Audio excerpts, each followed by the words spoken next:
एक 16 साल का बच्चा जो अपने अब्बू के साथ एक छोटे से गांव में रहता था। इकबाल के पिता बीमार थे, इसलिए इकबाल को ही काम करके घर चलाना पड़ता था। एक दिन अचानक उसकी अब्बू की तबीयत कुछ ज्यादा खराब हो गई और फिर उसकी अब्बू का इंतकाल हो गया। इकबाल की मदद करने वाला कोई नहीं था, इसलिए इकबाल ने खुद ही अपने अब्बू को कब्रिस्तान ले जाकर दफनाने का फैसला किया। वो अकेला सब कुछ कर रहा था। कब्र खोदते खोदते कब दोपहर से शाम और शाम से रात हो गई, उसे पता ही नहीं चला। जब वह अपने अब्बू को दफनाने के बाद कब्रिस्तान की गेट की तरफ बढ़ रहा था, तब काफी रात हो चुकी थी। हवा भी तेज चलने लगी थी। अचानक इकबाल को किसी ने पीछे से आवाज दी, इक्कू। जब उसने पीछे मुड़कर देखा तो कोई नजर नहीं आया। सिर्फ इकबाल के अब्बू उसे इक्कू कहकर बुलाते थे। इकबाल ने सोचा, क्या शायद मेरे अब्बू मुझे पुकार रहे हैं?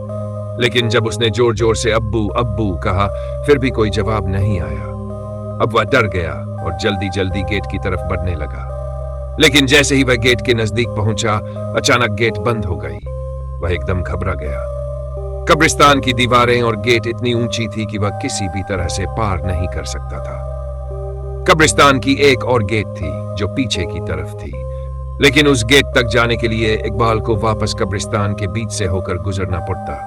उसने हिम्मत जुटाकर दूसरे गेट तक जाने का फैसला किया और वह सुनसान कब्रिस्तान के बीच से जा ही रहा था कि अचानक उसे दूर एक आदमी खड़ा हुआ दिखाई दिया। वह उस आदमी के पास गया और पूछा, कौन हो तुम? उस आदमी ने कोई जवाब नहीं दिया।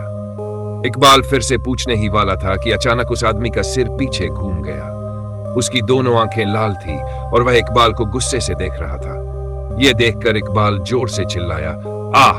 और भागने लगा। भागते भागते वह एक पेड़ के पास जाकर रुका और किसी तरह वहीं पे रात गुजारने का फैसला किया।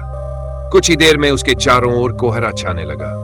अचानक उसने कोहरे में एक औरत को भागते हुए देखा। उस औरत के पीछे एक बच्चा भी भाग रहा था और उस बच्चे के पीछे एक और औरत भाग रही थी।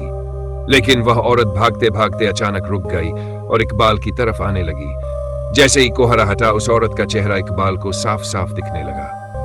वह औरत इतनी डरावनी थी कि इकबाल के रोंगटे खड़े हो गए, जैसे कि वह औरत सालों से उस कब्रिस्तान में दफन हो।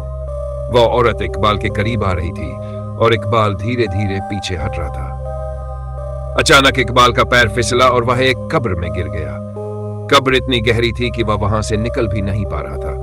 उसे लगा, क्या कोई मुझे जमीन के अंदर खींच रहा है? जब वह पीछे मुड़ा तो देखा कि वही औरत उसे खींच रही थी।